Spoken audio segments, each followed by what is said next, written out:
Haleluya, puji Tuhan. Pagi hari ini kita bertemu kembali Bapak Ibu Saudara. Kita akan beribadah, kita mau menyembah nama Tuhan. Sebab kita percaya saat kita menyembah nama Tuhan, Tuhan hadir dengan kuasa-Nya. Puji Tuhan. Hanya Engkau yang layak Tuhan, kami puji. Oh, hanya Engkau. Terima kasih Tuhan. Layaklah Tuhan dipuji. Raja atas seluruh bumi. Anak domba yang duduk di tahta, layak memerintah selamanya. Bagimu pujian, bagimu segala pujian, hormat, kuasa dan kemuliaan. Bagimu pujian, bagimu segala pujian, sekarang dan selama-lamanya. Anak domba Allah yang duduk di tahta, layak memerintah selamanya.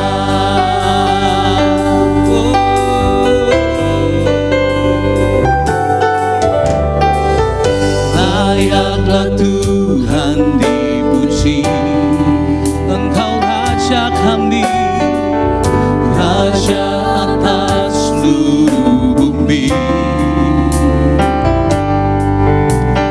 Anak domba Allah yang duduk di tahta, layak memerintah selamanya. Layaklah Tuhan dipuji, haleluya. Layaklah Tuhan dipuji, Raja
Tuhan, Engkau kami puji.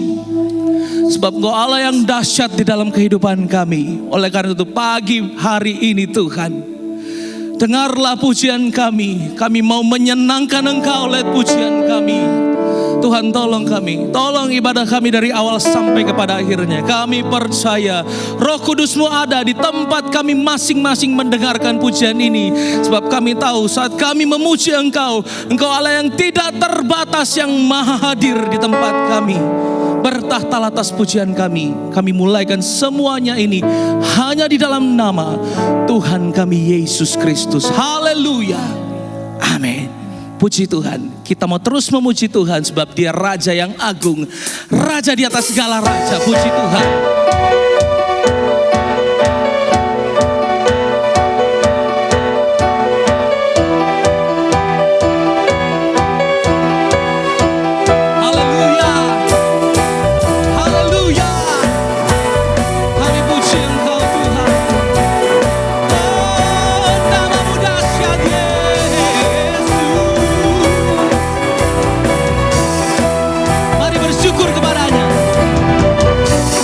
Syukurlah kepadanya, bawalah pujian baginya, karena Dia Raja-Mu, Dia yang perkasa.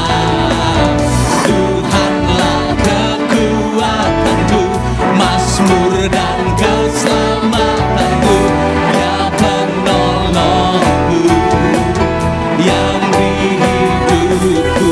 Kau yang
Tuhan yang benar bagi kami. Engkau Tuhan yang benar bagi kami. Puji Tuhan. Puji Tuhan. Haleluya.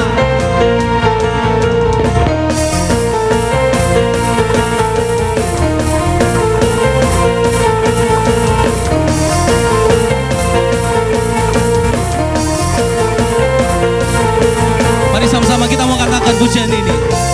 Haleluya. Kau gunung batuku dan kau kota bentengku, tak akan ku ragu. Kau menjamin hidupku. Yes, amen. Kau keselamatanku dan kau yang membelaku, tak akan ku takut. Kuasamu di dalamku, walau badai menerpa di dalam hidupku ini, namun tanganmu Tuhan mengangkatku tinggi. Kau Tuhan yang benar, tak pernah tinggalkan. Dahulu, sekarang, selamanya, janjimu tak berubah. Kau Alfa dan Omega, awal dan akhir. Semesta alam memuja Engkau Tuhan yang benar. Oh, Engkau Tuhan yang benar. Puji Tuhan.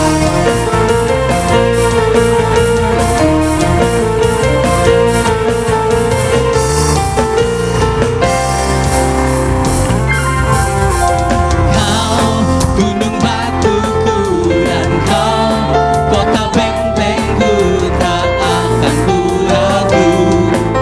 Kau menjamin hidupku, kau keselamatanku dan kau yang membelaku, tak akan ku takut. Kuasamu, haleluya.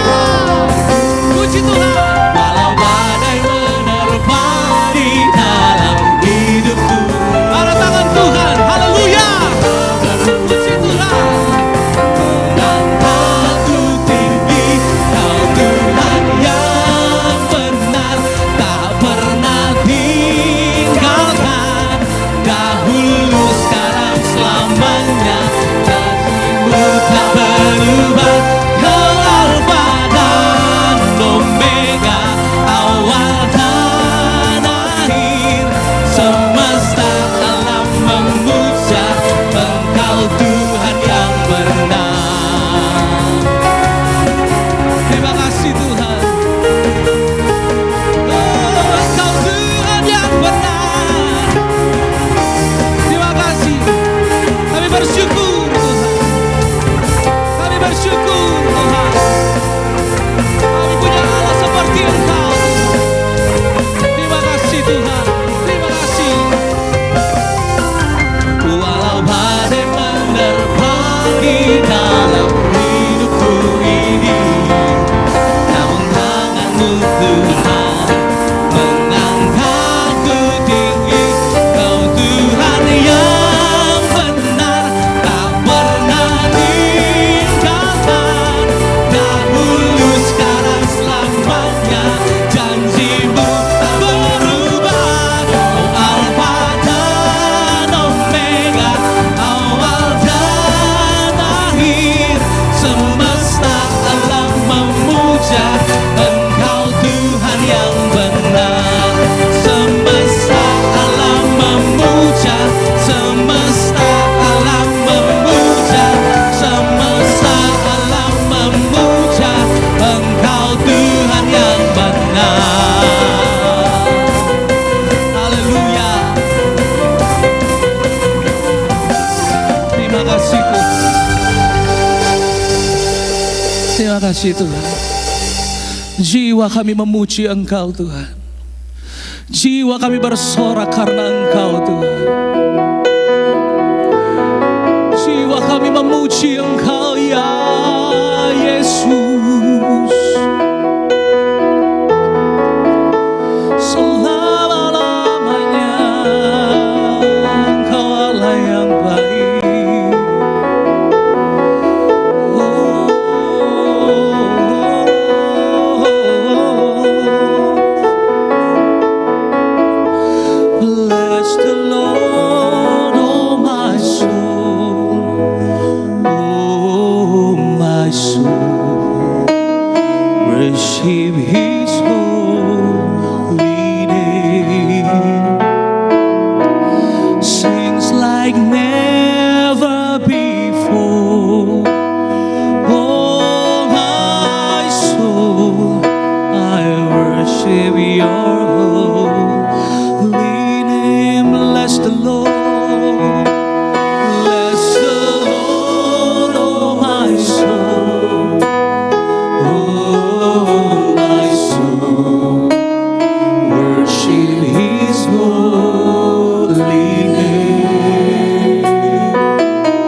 your holy name.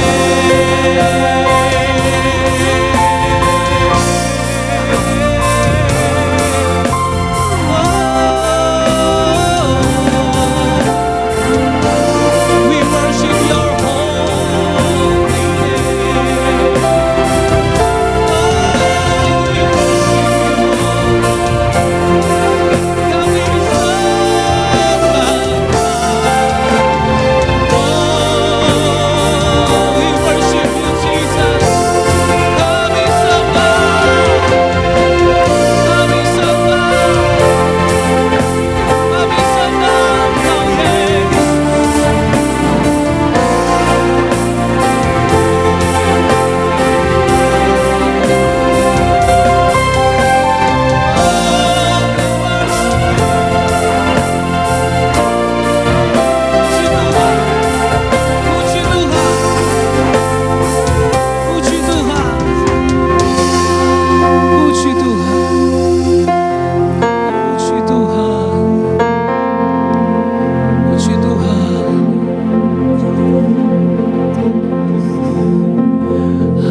Pada pagi hari ini kami sudah meninggikan Engkau, dan sebentar saatnya kami akan menyambut firman Tuhan. Biarlah Allah Roh Kudus bekerja di tengah-tengah kami, supaya kami boleh mengerti, bahkan kami boleh melakukan setiap kebenaran firman Tuhan. Kami menyambut firman Tuhan pada pagi hari ini hanya di dalam nama Tuhan Yesus Kristus. Haleluya. Amin. Selamat pagi Bapak Ibu, Saudara yang dikasihi oleh Tuhan. Senang bisa berjumpa kembali dengan Bapak Ibu Saudara dimanapun Bapak Ibu Saudara berada. Pada pagi hari ini saya ingin membawakan tema firman Tuhan, yaitu pemeliharaan Allah yang ajaib. Ya, dalam kondisi sekarang seperti saat ini, di mana dunia ini sedang digoncangkan, ya, banyak orang-orang yang mengalami kesusahan karena kehilangan pekerjaan. Banyak juga yang mengalami kondisi kesehatan yang tidak baik.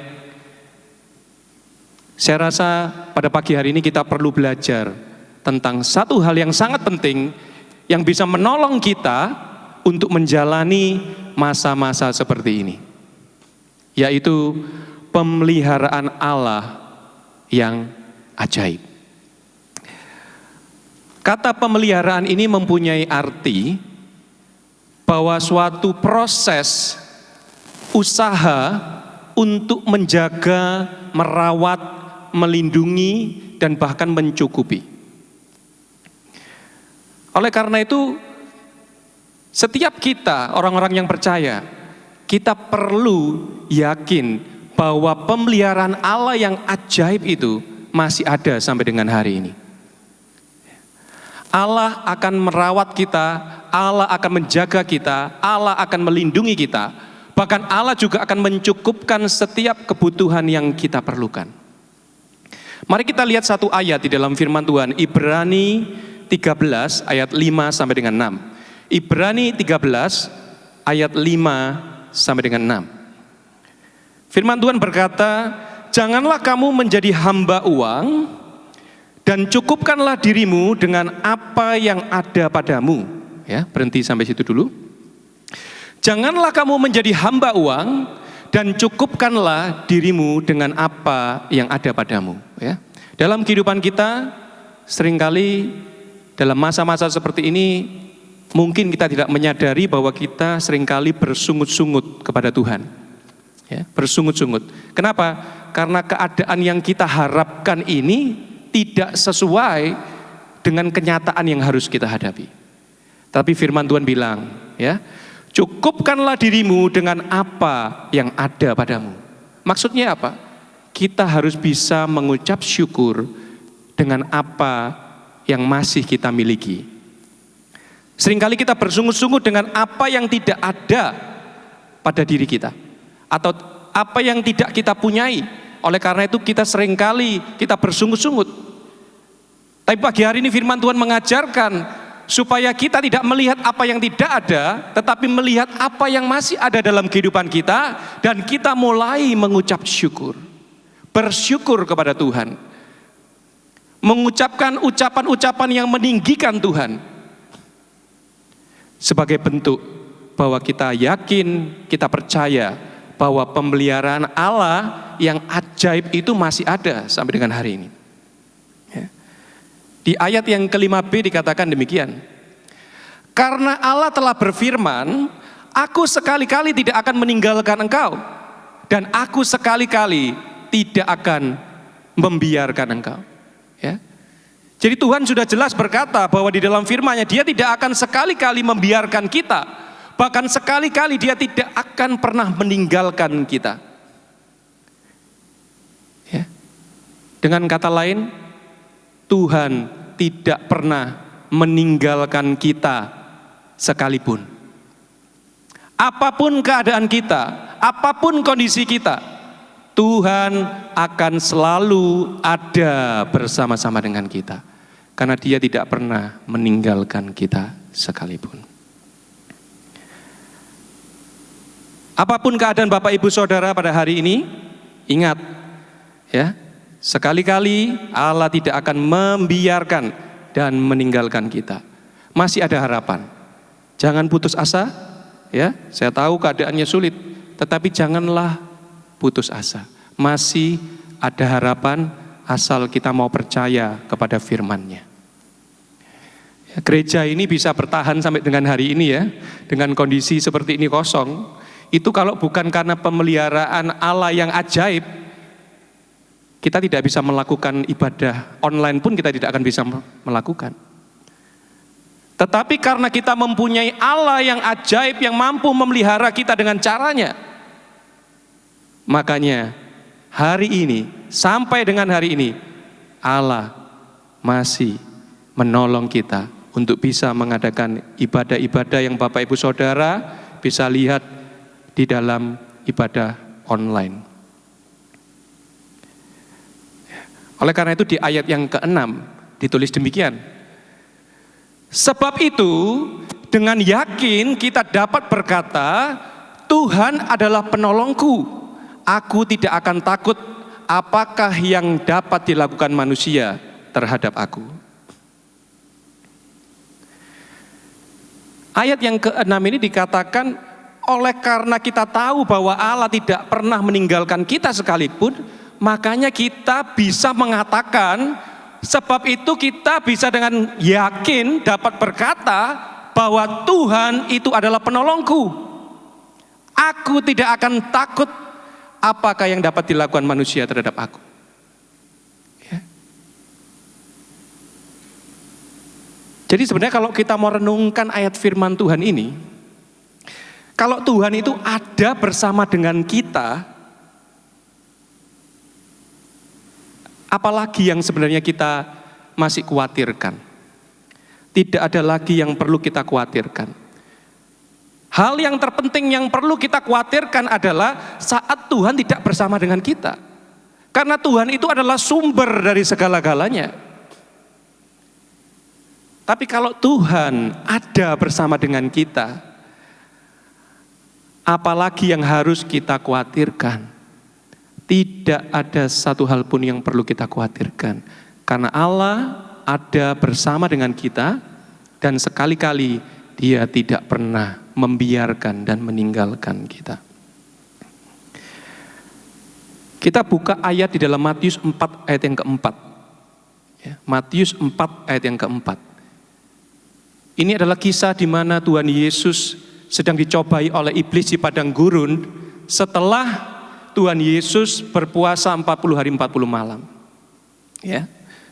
Lalu Yesus menjawab, ada tertulis, manusia hidup bukan dari roti saja, tetapi dari setiap firman yang keluar dari mulut Allah. Ini menarik Bapak Ibu Saudara. Ya, karena Tuhan Yesus berkata, manusia itu hidup bukan dari roti saja. Bukan dari halal jasmani yang kita lihat. Kalau kita nggak ada makanan, kita akan mati. Oh enggak, itu tidak akan membuat kita mati. Ya, karena apa? Karena kita orang-orang percaya ini hidupnya bukan dari roti, apa yang kelihatan, tetapi dari setiap firman yang keluar dari mulut Allah. Firman ini ada sejarahnya, ya. Ini ada sejarahnya. Kenapa Tuhan Yesus mengatakan ini? Karena firman ini sebenarnya sudah dikatakan jauh sebelumnya di masa perjanjian lama. Kalau kita mau buka ayatnya, ada di dalam Ulangan 8 ayat 2 sampai 3. Ulangan 8 ayat 2 sampai dengan 3. Ini adalah perkataan Tuhan kepada bangsa Israel pada saat bangsa Israel itu keluar dari Mesir dan mereka berada di padang gurun. Saya akan bacakan. Ingatlah kepada seluruh perjalanan yang kau lakukan atas kehendak Tuhan Allahmu di padang gurun selama 40 tahun ini, dengan maksud merendahkan hatimu dan mencobai engkau untuk mengetahui apa yang ada dalam hatimu, yakni apakah engkau berpegang pada perintahnya atau tidak. Ayat yang ketiga.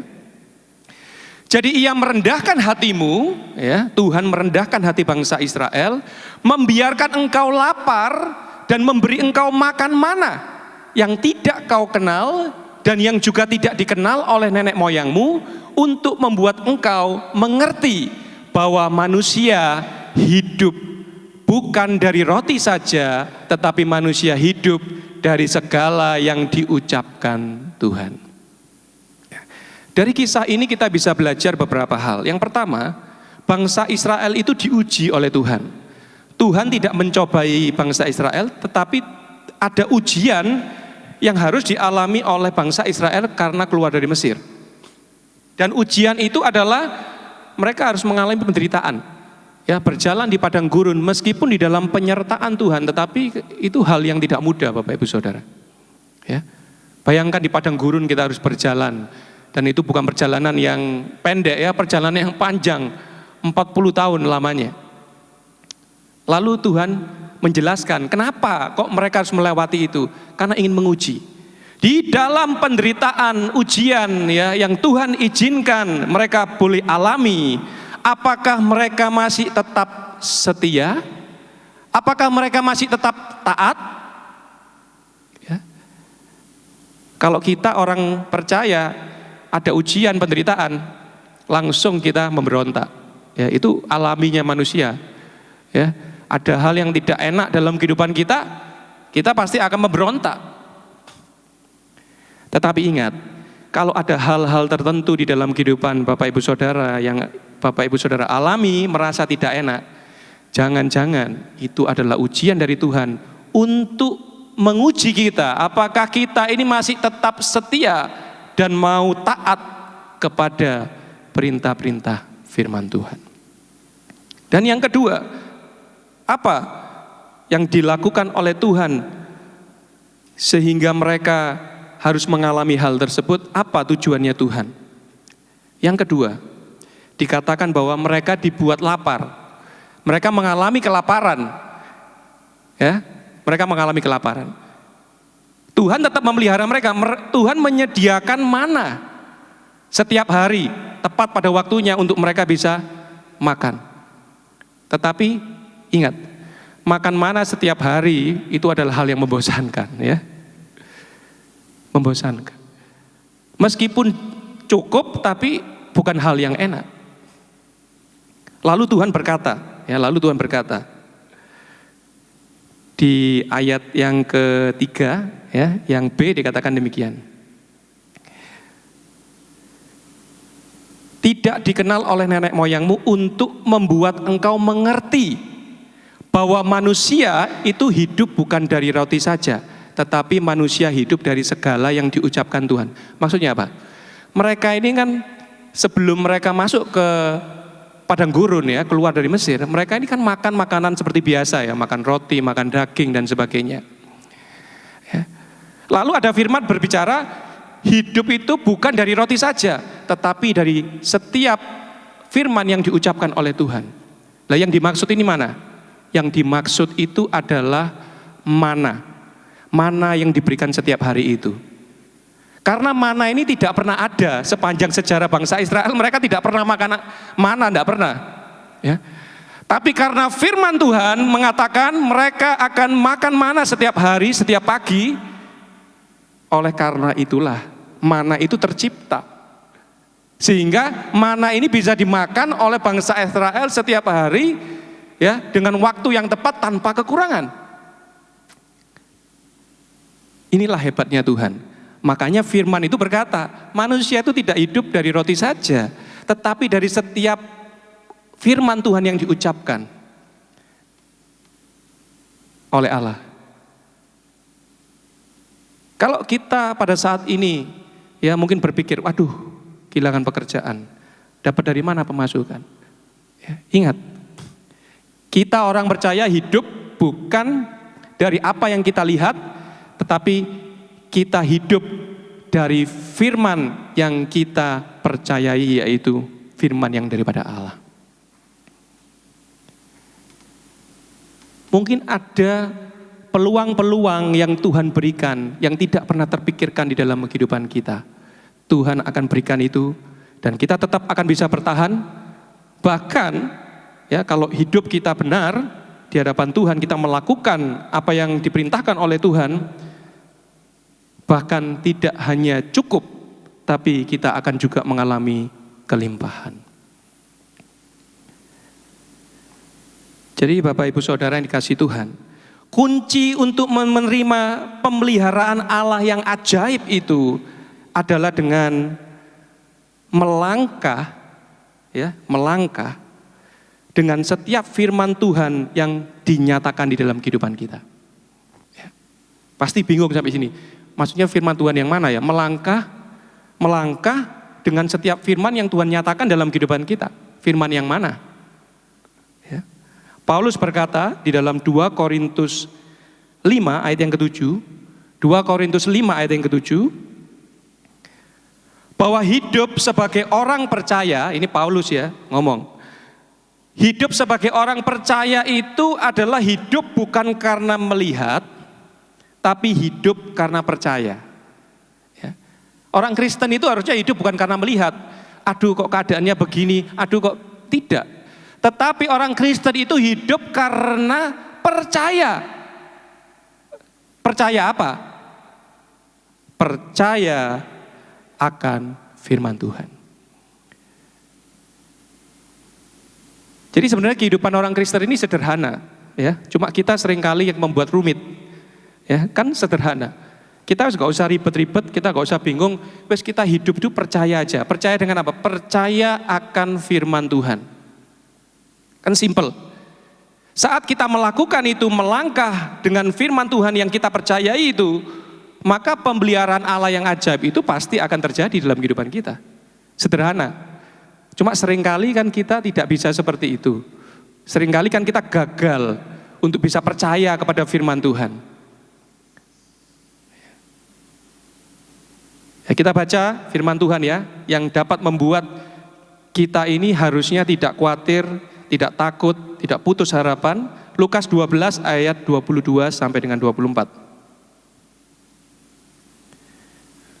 Lukas 12 ayat 22 sampai dengan 24. Dikatakan demikian. Yesus berkata kepada murid-muridnya, "Karena itu aku berkata kepadamu, janganlah khawatir akan hidupmu." Ya, ini perkataan Yesus ya. Ini firman ini. Ya, percaya enggak?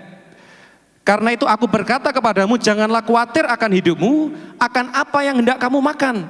Dan janganlah khawatir pula akan tubuhmu, akan apa yang hendak kamu pakai. Sebab hidup itu lebih penting daripada makanan, dan tubuh itu lebih penting daripada pakaian. Perhatikanlah burung-burung gagak yang tidak menabur dan tidak menuai, dan tidak mempunyai gudang atau lumbung, namun demikian diberi makan oleh Allah. Betapa jauhnya kamu melebihi burung-burung itu. Percaya enggak dengan firman ini? Bahwa Tuhan itu menganggap kita ini lebih daripada burung-burung gagak yang dipelihara oleh Tuhan. Tuhan akan memelihara kehidupan kita. Sulit ya? Padahal kalau kita percaya pemeliharaan Tuhan yang ajaib langsung kita terima. Sulit ya untuk percaya firman ini loh. Sulit. Lukas 12 ayat 29 sampai dengan 31 kita baca ya. Untuk menguatkan kehidupan kita bahwa pemeliharaan Allah yang ajaib itu bisa terjadi dalam kehidupan kita. Jadi, janganlah kamu mempersoalkan apa yang akan kamu makan atau apa yang akan kamu minum, dan janganlah cemas hatimu. Semua itu dicari bangsa-bangsa di dunia yang tidak mengenal Allah. Akan tetapi Bapamu tahu bahwa kamu memang memerlukan semuanya itu. Tapi carilah kerajaannya, maka semuanya itu akan ditambahkan juga kepadamu. Tadi firman Tuhan berkata bahwa Bapa kita itu tahu yang diperlukan oleh kita. Tapi kan kita seringkali ragu, ya kan? Ragu. Duh kok soro gini, bener enggak ya Tuhan? Tuhan menolong apa enggak sih? Tuhan akan memelihara apa enggak? Loh, yakin, firman Tuhan berkata demikian. Ya, kalau kita yakin, kita percaya akan firman tersebut, maka firman itu akan menjadi nyata dalam kehidupan kita. Tetapi kalau kita tidak percaya, tidak yakin, mau ngomong apa lagi gitu ya? Mau melihat apa, mujizat apa yang Tuhan akan kerjakan dalam hidup kita? Tidak percaya. Kalau percaya ya pasti terjadi.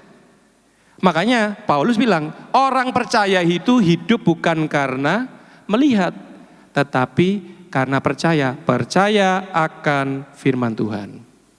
Ya. Di dalam terjemahan lain ya, ayat yang ke-31 ini, carilah kerajaannya, maka semua itu akan ditambahkan juga kepadamu, berkata demikian.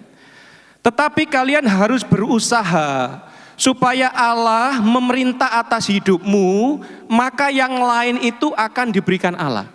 Ya, garis bawahi, kita harus berusaha supaya Allah memerintah atas hidup kita, maka yang lain itu, apa yang kita perlukan itu akan diberikan oleh Allah. Ini kunci. Kita harus ya hidup di mana hidup kita ini bukan kita yang memerintah, tetapi Allah yang memerintah atas hidup kita.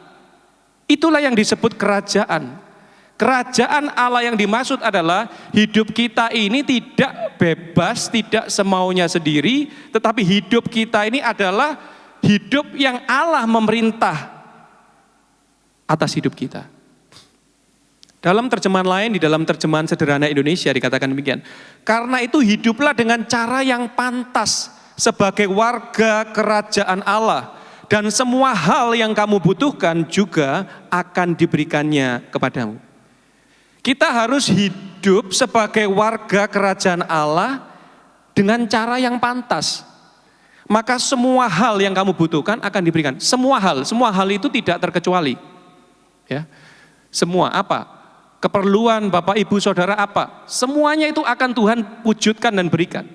Tetapi Tuhan bilang, hiduplah dengan cara yang pantas sebagai warga kerajaan Allah. Artinya sebagai warga kerajaan Allah itu kita punya patokan hidup, punya standar hidup. Tidak bisa kita hidup seenak-enaknya, tidak bisa. Kita harus hidup, patokan hidupnya itu adalah hidup bukan karena melihat, tetapi karena percaya dan percaya akan firman Tuhan. Itulah hidup yang harus kita jalani. Kalau kita ingin menerima pemeliharaan Allah yang ajaib. Kalau contoh, negara Inggris itu adalah negara kerajaan.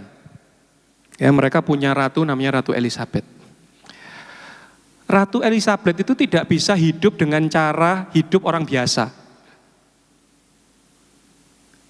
Kenapa kok tidak bisa? Karena dia adalah ratu kerajaan Inggris. Pangeran William, Pangeran Henry, semua pangeran tidak bisa hidup dengan cara orang biasa. Mereka harus hidup dengan cara kerajaan. Mereka tidak bebas, tapi mereka menikmati seluruh apa yang diperlukan melalui pemberian daripada kerajaan itu. Demikian pula dengan kita. Kalau kita ingin pemeliharaan Allah yang ajaib, kita harus hidup dengan cara yang pantas kita disebut sebagai warga kerajaan Allah. Apakah itu? Hidup dengan cara kerajaan Allah itu yaitu hidup dengan firman Allah yang memerintah atas hidup kita. Firman Allah yang seperti apa? Ya? Firman Allah yang seperti apa? Kita kan baca Alkitab setiap hari. Firman Allah yang seperti apa? Supaya kita ini bisa hidup dengan cara hidup kerajaan Allah itu. Firman Allah yang disebut dengan rema. Firman Allah yang disebut dengan rema. Firman Allah yang menjadi rema dalam kehidupan kita. Ya. Tidak semua firman yang kita baca itu akan menjadi rema dalam kehidupan kita. Tetapi kalau kita mau belajar ya, mulai sekarang belajar gitu ya, membaca firman, menerima rema itu dan kita melangkah berdasarkan rema itu, ya, maka kita akan melihat bagaimana keajaiban Tuhan itu akan terjadi dalam kehidupan kita. Saya kasih contoh, Elia. Ya, semua sudah tahu cerita tentang Elia. Elia di Sungai Kerit. Ya. Elia di Sungai Kerit, di situ dia diperintahkan kepada Tuhan untuk pergi. Karena apa? Karena pada saat itu wilayah mereka mengalami kekeringan, tidak ada hujan. Tidak ada hujan, panen gagal, tidak ada makanan. Lalu apa yang membuat Elia bisa dipelihara secara ajaib oleh Tuhan? Karena dia mendengar rema dari Tuhan. Apa remanya? Hei Elia, kamu pergi ke sungai Kerit, di situ nanti akan ada burung gagak yang akan memberi kamu makanan. Dan di situ juga akan disediakan air untuk kamu minum. Karena firman itu, rema itu tadi, Elia melangkah ke sungai Kerit. Dan disitulah dia mengalami pemeliharaan Allah, yaitu menerima makanan yang berlimpah dari sesuatu yang belum pernah terjadi. Ya. Makanya ini saya ulangi lagi. Artinya apa? Orang percaya itu hidup bukan karena melihat, tetapi karena percaya akan firman Tuhan. Ada sesuatu yang tidak pernah terjadi. Di mana ceritanya burung gagak memberi makan kepada manusia? Tidak pernah ada. Tapi hari itu terjadi. Jadi kita perlu rema setiap hari ini yang kita pegang untuk kita lakukan melangkah. Sehingga keajaiban-keajaiban Tuhan untuk memelihara kehidupan kita itu bisa kita lihat secara nyata. Roma 10 ayat 17 dikatakan, iman itu timbul dari pendengaran. Pendengaran oleh firman Kristus. Ya. Iman timbul dari pendengaran dan pendengaran oleh firman Kristus. Kata firman di sini menggunakan kata rema. Ya. Iman itu timbul dari pendengaran dan pendengaran oleh rema. Kalau di dalam perjanjian lama, rema itu maksudnya apa? Perjanjian lama itu rema itu artinya firman yang disampaikan lisan. Ya, dalam perjanjian lama. Jadi misalnya kayak Elia tadi. Elia itu mendapatkan rema karena firman itu dari Tuhan langsung ke Elia. Dan Elia melangkah. Nah, dalam kehidupan kita sekarang sehari-hari ini, ya, firman yang seperti apa yang langsung ke dalam hidup kita dan kita dengan berpegangan pada itu kita melangkah. Ya, kalau kita rajin baca Alkitab kan kita banyak firman ini kan. Lah yang mana yang harus kita lakukan? Kita melangkah, yaitu firman yang menjadi rema dalam kehidupan kita. Ada orang bilang rema itu adalah firman seperti suara Tuhan, ya, Tuhan berbicara kepada kita. Ada juga yang bilang rema itu firman Tuhan yang hidup, ya. Saat kita membaca firman-Nya serasa hidup dalam kehidupan kita. Ya. Kalau mau saya sederhanakan, ya, dengan penjelasan yang sederhana, firman rema itu adalah firman yang kita tangkap saat kita merenungkan firman. Ya. Firman yang kita tangkap saat kita merenungkan firman, baik waktu kita berdoa, baik waktu kita membaca firman, baik waktu kita mendengarkan lagu-lagu rohani, ya, dan dimanapun kita berada. Karena rema itu datangnya bukan saat kita cuma duduk berdoa. Bisa saja saat kita nyetir, mendengarkan lagu-lagu rohani, ya, terus hati kita muncul sebuah firman. Dan firman itulah yang muncul itu disebut rema. Karena firman itu kita tangkap. Ya, seperti hidup kita tangkap. Dan kalau kita mau melakukan firman itu, maka langkah-langkah iman yang kita jalani itu akan membawa kita kepada keajaiban Tuhan dalam segala hal. Ya, jadi rema itu firman Tuhan yang kita tangkap saat kita merenungkan firman, baik waktu kita berdoa, dalam segala hal yang kita lakukan. Ya, membaca firman, mendengarkan lagu-lagu rohani. Bukan sekedar firman Tuhan yang kita baca, tetapi firman Tuhan yang melekat saat kita merenungkannya. Ada kata kunci lagi di sini, yaitu apa? Merenungkan. Karena kalau kita dengarkan lagu rohani, ya, tetapi terus kita tidak konsentrasi karena kita nyetir dan sebagainya, tidak mendengarkan lagu itu dengan baik, tidak mendengar dengan sungguh-sungguh, tentu ya kita tidak akan mendapatkan rema. Tapi kalau kita merenungkan sungguh-sungguh saat kita mendengarkan lagu rohani, kita menyanyikan lagu rohani itu, maka rema itu akan muncul melalui lagu itu. Karena lagu-lagu rohani itu kan isinya firman Tuhan sebenarnya. Jadi kata kuncinya merenungkan. Merenungkan kalau dalam bahasa Inggris dikatakan meditate. Meditate itu bersemedi. Bersemedi itu apa? Bersemedi itu adalah orang yang berbicara dengan dirinya sendiri. Ya, orang yang bersemayam kan berbicara dengan diri sendiri. Aku harus tenang, aku harus itu ini. Ya, tapi dalam konteks kita orang percaya, kita tidak berbicara kepada diri kita sendiri. Kita berbicara kepada Tuhan yang ada di dalam diri kita. Yaitu siapa? Tuhan Roh Kudus. Saat kita nyetir, kita berkomunikasi dengan Tuhan. Muncul rema. Saat kita membaca firman, kita kurang mengerti, kita berkomunikasi dengan Tuhan. Berbicara di dalam diri kita, bukan kepada diri kita sendiri, tetapi kepada Roh Allah yang ada di dalam diri kita. Saat itulah rema akan muncul. Firman Tuhan yang dinyatakan secara khusus kepada kita, itu akan muncul dalam kehidupan kita. Dan saat itu kita tangkap, kita terima, dan kita mulai melangkah dengan firman yang Tuhan sudah berikan itu. Maka keajaiban Tuhan akan terjadi dalam kehidupan kita. Saya tidak akan panjangkan firman Tuhan pada pagi hari ini. Hiduplah dengan merenungkan firman Tuhan, dapatkan remanya itu, dan melangkah berjalan di dalam rema Tuhan, maka nikmatilah pemeliharaan Allah yang ajaib. Sebagai ayat yang terakhir, Lukas 11 ayat yang ke-28. Lukas 11 ayat yang ke-28. Tetapi Yesus berkata, yang berbahagia, orang-orang yang berbahagia, ialah mereka yang mendengarkan firman Allah dan yang memeliharanya. Firman Allah ini adalah rema yang Tuhan berikan kepada kita secara pribadi masing-masing. Tuhan Yesus memberkati kita semua, kita nyanyikan lagu Jadilah Seperti. Percaya bahwa Tuhan tidak pernah meninggalkan kita. Percaya bahwa Tuhan itu adalah Tuhan yang setia. Meskipun kita seringkali tidak setia kepada Tuhan.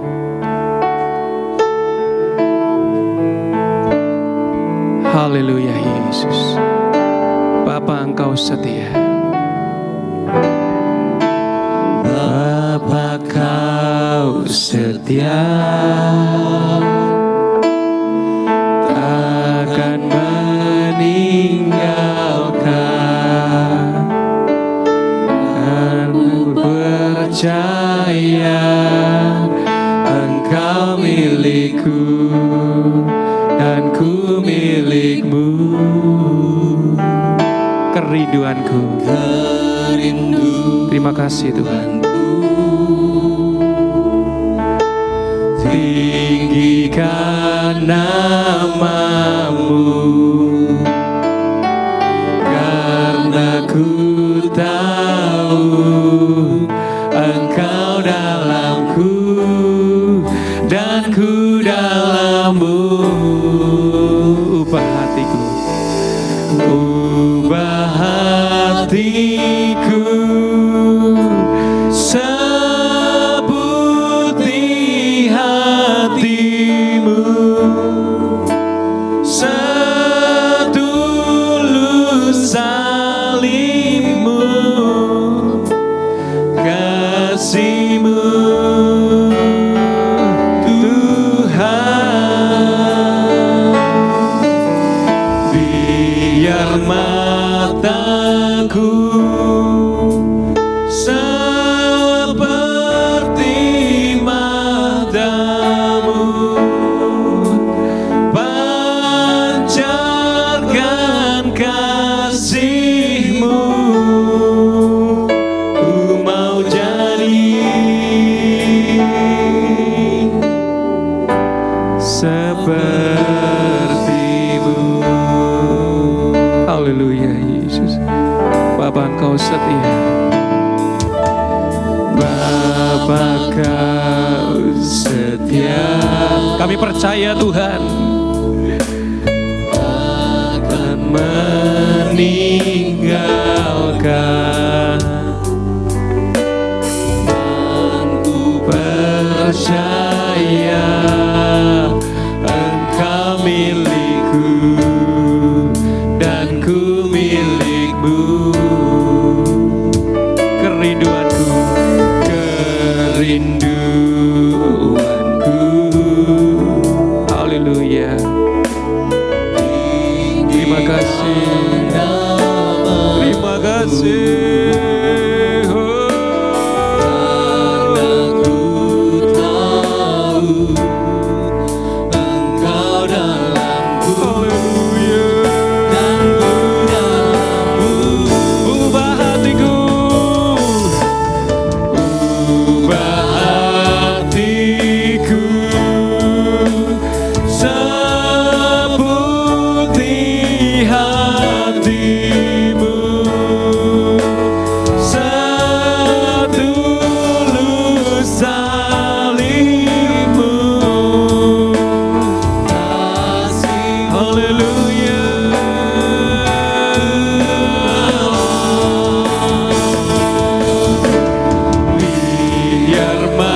Haleluya Yesus. Pada pagi hari ini Tuhan, biarlah pada setiap kami yang mendengarkan firman-Mu, Tuhan nyatakan rema-Mu dalam setiap kehidupan kami. Dan kami mau melangkah Tuhan, sehingga kami boleh saksikan bagaimana Allah memelihara kehidupan kami dengan ajaib. Keajaiban Tuhan itu nyata di dalam kehidupan kami. Terima kasih ya Tuhan Yesus. Bekerjalah saat ini Tuhan, jamah hidup kami. Berbicaralah kepada kami, pulihkan kehidupan kami. Tuhan, setiap kami, Tuhan yang mengalami masalah, Tuhan sudah selesaikan pada pagi hari ini di dalam nama Tuhan Yesus Kristus. Haleluya, haleluya. Ubah hatiku seperti hatimu, setulus salibmu, kasihmu Tuhan. Biar mataku seperti matamu, pancarkan kasih-Mu. Ku mau jadi, ku mau jadi, ku mau jadi, ku mau jadi, ku mau jadi, ku mau jadi, ku mau jadi. Sekali lagi, ku mau jadi, ku mau jadi, seperti-Mu.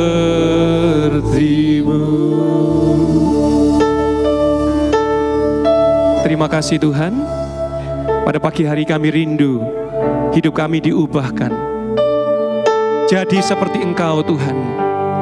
Hidup bukan karena melihat, tapi hidup karena percaya. Percaya akan firman Tuhan, sehingga kami dapat melihat pemeliharaan Allah terjadi dalam kehidupan kami semua. Oleh karena itu Bapak Ibu Saudara yang dikasihi Tuhan, terimalah segala berkat daripada Allah Bapa, Anak laki-laki dan Roh Kudus, yaitu Tuhan Yesus Kristus, yang menyertai kita mulai pagi hari ini sampai dengan sepanjang tahun ini dan sampai selama-lamanya. Di dalam nama Tuhan Yesus Kristus kami sudah berdoa dan mengucap syukur. Haleluya. Amin. Tuhan Yesus memberkati kita semua.